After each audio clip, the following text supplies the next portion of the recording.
बेहद की परम परम परम महाशांति है।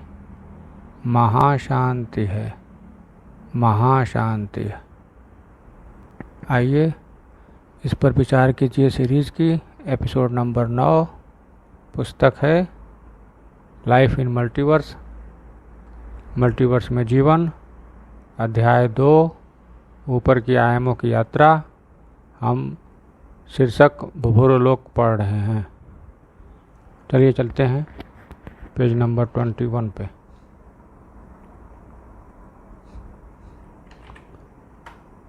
ओके, थोड़ा जूम कर देते हैं। Okay, next.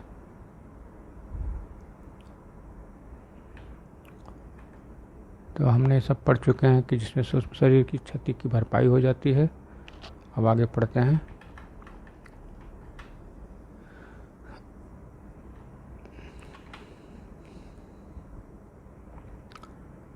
हिमालय में बहुत सारे सूक्ष्म आश्रम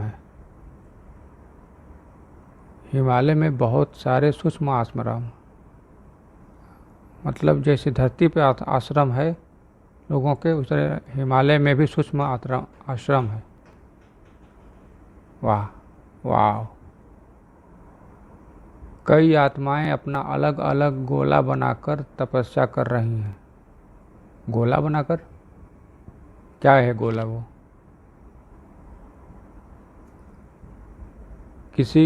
किसी गोले में 5000, किसी गोले में 10,000 आत्माएं तपस्या कर रही हैं।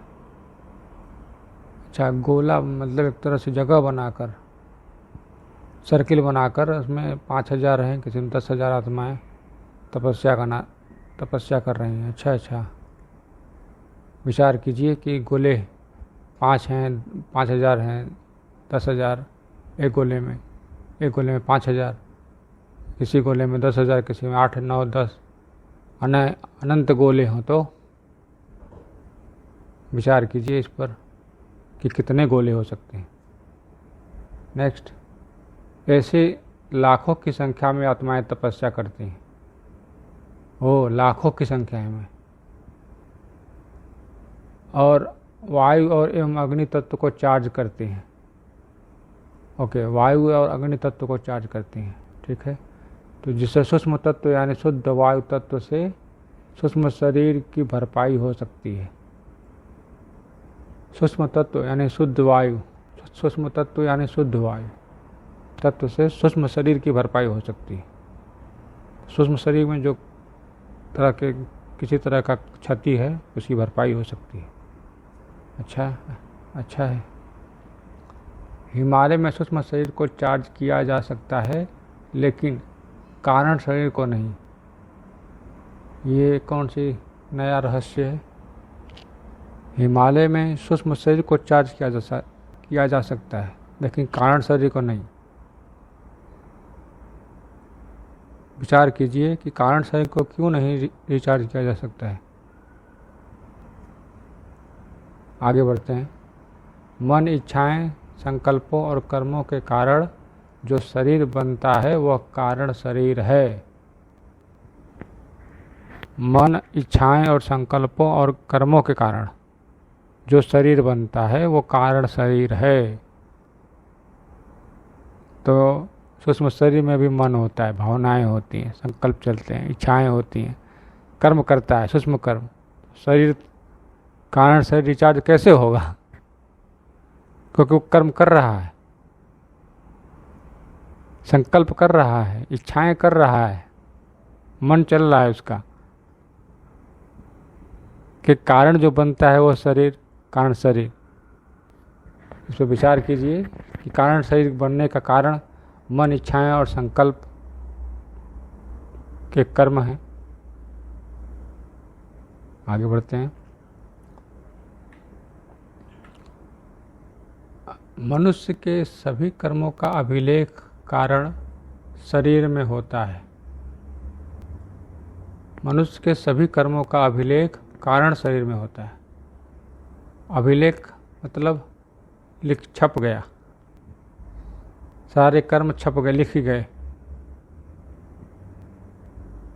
ओ मतलब हम देख रहे हैं वो भी लिख रहा है, हम बोल रहे हैं वो भी लिख रहा है, हम सुन रहे हैं वो भी लिख रहा है, हम बैठे हैं वो भी लिखा हुआ है, कैसे बैठना है, कैसे बैठा है, हम बोल रहे हैं वो भी लिख रहा है, क्या बोल रहे हैं।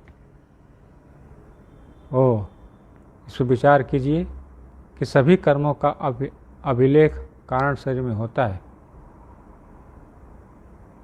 ठीक है, आगे बढ़ते हैं। यदि कारण शरीर को परम प्रकाश से चार्ज किया जाए तो आत्मा के सभी विकर्मों का नाश हो जाता है। ये बात रहस्य है कि यदि कारण शरीर को परम प्रकाश से चार्ज किया जाए तो आत्मा के सभी विकर्मों का नाश हो जाता है। मतलब जितने भी कर्म हैं सबका नाश हो जाता है। इसके नाश होने के बाद क्या होता है? ठीक है, आगे बढ़ते हैं। कारण शरीर चार्ज होने से आत्मा में आकाश तत्व बढ़ जाता है और आत्मा विष्णुपुरी कारण जगत में चली जाती है। विष्णुपुरी को वैकुंठ लोक भी कहते हैं। ओ कारण शरीर जब चार्ज होता है तो आत्मा में आकाश तत्व बढ़ जाता है। आकाश तत्व तो सूक्ष्म में भी बढ़ता है, जिससे हल्का होता है। कारण शरीर चार्ज होने से और भी आकाश बढ़ जाती है और हल्की हो जाती है और विष्णुपुरी तक चली जाती है, वैकुंठ तक चली जाती है। ओके, इस पर विचार कीजिए कि आकाश तत्व कितना बढ़ सकता है। ठीक है, फिर आगे बढ़ते हैं। जब आत्मा परब्रह्म परमेश्वर शिव निराकार को याद करती है तब बुद्धि निराकार में जाती है। जब आत्मा परब्रह्म परमेश्वर शिव निराकार को याद करती है तब बुद्धि निराकार में जाती है। बुद्धि निराकार में जाती है। अच्छा, आगे। जैसे से ध्यान लगाओगे वैसे को पाओगे। मतलब जिसको ध्याओगे उसी को पाओगे। अच्छा है। जब आत्मा परब्रह्म परमेश्वर को याद करती है तो उसमें से परम प्रकाश आता है, जिसे परम आकाश तत्व चार्ज होता है। अच्छा, पर आत्मा परब्रह्म परमेश्वर को याद करेगी, मतलब परब्रह्म परमेश्वर से परम प्रकाश आता है, बाकी किसी से आता है?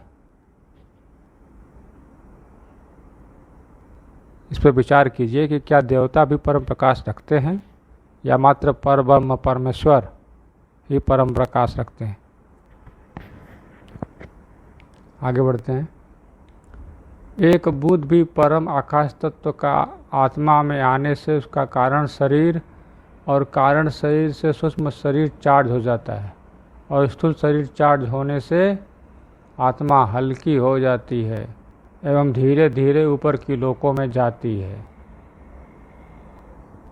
परम प्रकाश आने से परम आकाश तत्व नहीं परम आकाश तत्व एक बूंद आने से आत्मा का कारण शरीर चार्ज हो जाता है और कारण शरीर चार्ज होने से सूक्ष्म शरीर चार्ज हो जाता है। सूक्ष्म शरीर चार्ज होने से आत्मा हल्की हो जाती है और धीरे धीरे ऊपर के लोकों में जाती है। ये तो लॉजिक है। कारण शरीर पहले चार्ज होगा, फिर सूक्ष्म शरीर चार्ज होगा, फिर स्थूल शरीर चार्ज होगा तो आत्मा हल्की हो जाएगी। या ये ठीक है, ये लॉजिक अच्छी है। पहले कारण शरीर, फिर स्थूल शरीर, कारण शरीर, फिर सूक्ष्म शरीर, फिर स्थूल शरीर। ठीक है, आगे बढ़ते हैं। मनुष्य आत्माओं से करोड़ों गुणी आत्माएं सूक्ष्म जगत में है। अच्छा, मनुष्य आत्माओं से करोड़ों गुणी आत्माएं सूक्ष्म जगत में है। जैसे 800 करोड़ धरती पर इंसान हैं, उससे करोड़ों गुणी आत्मा तो सूक्ष्म जगत में है। वाह, क्या हैरान करने वाली विषय है कि मनुष्य आत्मा 800 करोड़ है, उसकी करोड़ों गुणी तो सूक्ष्म जगत में भूत प्रेत में बैठे हैं। सूक्ष्म जगत, भूत प्रेत सब बहुत कुछ है। 500 से 1000 किलोमीटर पर नकारात्मकता एवं शैतान वृत्ति वाली आत्माओं का बहुत बड़ा साम्राज्य है। कहाँ से 500 1000 मीटर कहाँ से, किलोमीटर कहाँ से? अच्छा ठीक है। जो आत्माएं अच्छी नहीं होती वही 1000 किलोमीटर के नीचे रहती है, जबकि अच्छी आत्मा 1000 किलोमीटर के ऊपर चली जाती है। जैसे जैसे आत्मा ऊपर जाएगी वैसे वैसे उसकी सोच बदलती जाएगी। या यह भी कह सकते हैं कि जैसे जैसे सोच बदलेगा वैसे वैसे ऊपर चली जाती जाएगी। क्योंकि सोच बदलेगा मतलब परमात्मा को याद करेगा, परमात्मा को याद करेगा तो उसका आकाश तत्व चार्ज होगा, आकाश तत्व चार्ज होगा तो उसका सूक्ष्म तत्व चार्ज होगा, वायु तत्व चार्ज होने से हल्की होती जाएगी और उड़ती जाएगी। इस पर विचार कीजिए कि कितना हल्का होने पर कितना दूर तक जाएंगे। आगे बढ़ते हैं।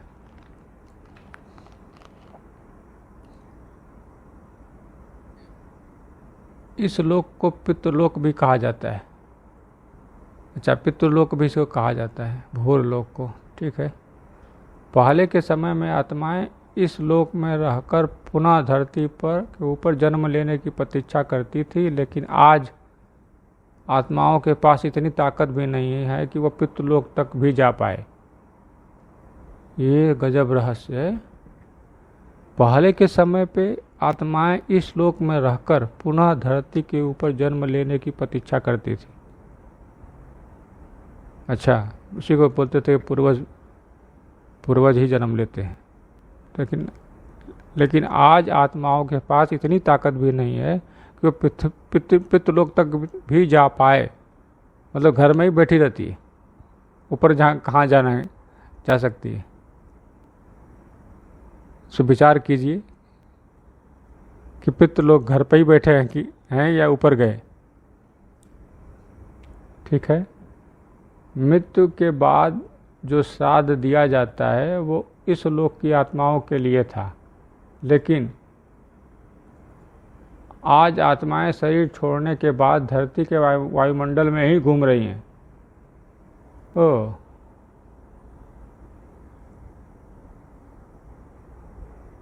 मृत्यु के बाद का जो श्राद्ध दिया जाता था पहले, वो इस लोक की आत्माओं के लिए था, भूर लोक की आत्माओं के लिए। लेकिन आज आत्माएं शरीर छोड़ने के बाद धरती के वायुमंडल में ही घूम रही हैं। तो फिर क्या मतलब हुआ उनका श्राद्ध करने का?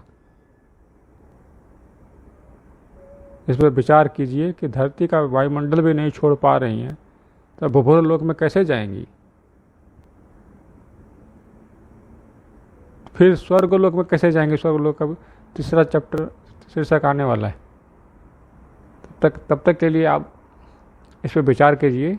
अगले एपिसोड में स्वर्गलोक की चर्चा होगी। ठीक है। बेहद की परम परम परम महाशांति है, महाशांति है, महाशांति है। बेहद की परम शांति सोचो, बोलो परम शांति। Join us daily for our morning live meditation, Monday to Saturday, 5:30 to 6:30 a.m. Join us daily for live meditation, 10 p.m. to 11 p.m. on YouTube Live. Subscribe now. Website www.paramshanti.org. Email us anant@paramshanti.org. Like, share, subscribe. Join today. बेहद की परम शांति सो